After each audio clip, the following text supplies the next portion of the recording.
Ikutlah aku.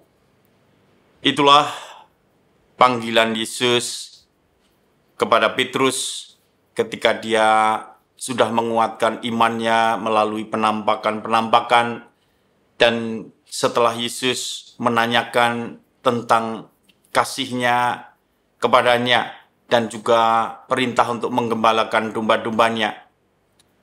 Ikutlah dia, ikutlah aku. Itulah Yesus memanggil Petrus.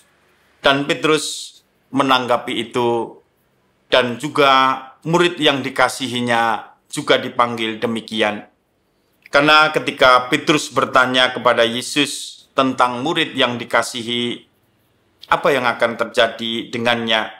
Yesus menjawab demikian, "Jikalau aku menghendaki supaya ia tinggal hidup sampai aku datang, itu bukan urusanmu. Tetapi engkau ikutlah aku." Yohanes bab 21 ayat 22.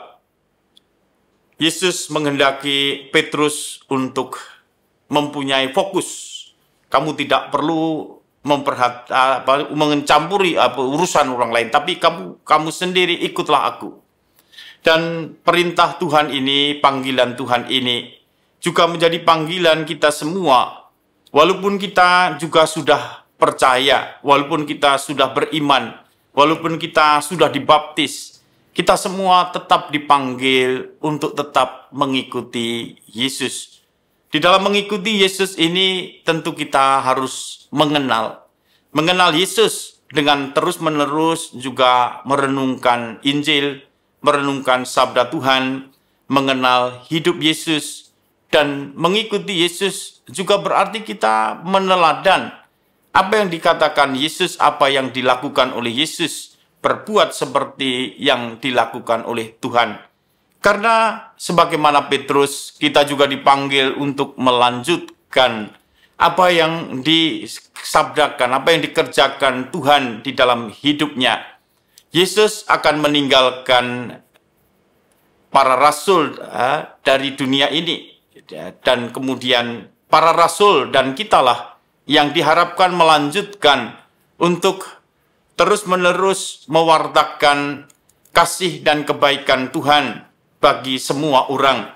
Karena itu, di dalam hidup kita juga harus terus menghayati panggilan Tuhan untuk mengikuti Dia dan juga memberi kesaksian tentang hidup Tuhan, tentang kasih Tuhan, tentang apa yang disabdakan dan dikerjakan oleh Yesus bagi kita manusia. Murid yang dikasihi atau yang sering kali ditafsirkan juga Yohanes yang menjadi dasar penulisan Injil Yohanes ini juga telah memberikan kesaksian, yang kesaksiannya itu ditulis supaya orang yang membacanya, orang yang melihatnya, orang yang mempelajari kitab suci, dia juga menjadi semakin mengenal Tuhan.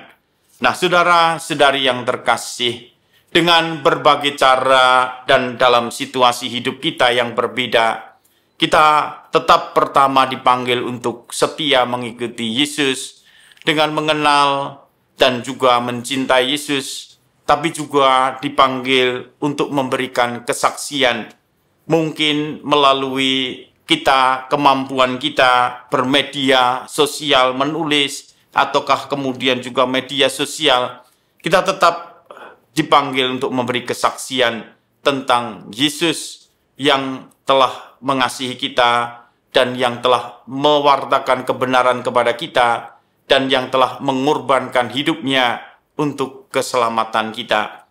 Itulah tugas panggilan kita sebagai orang beriman.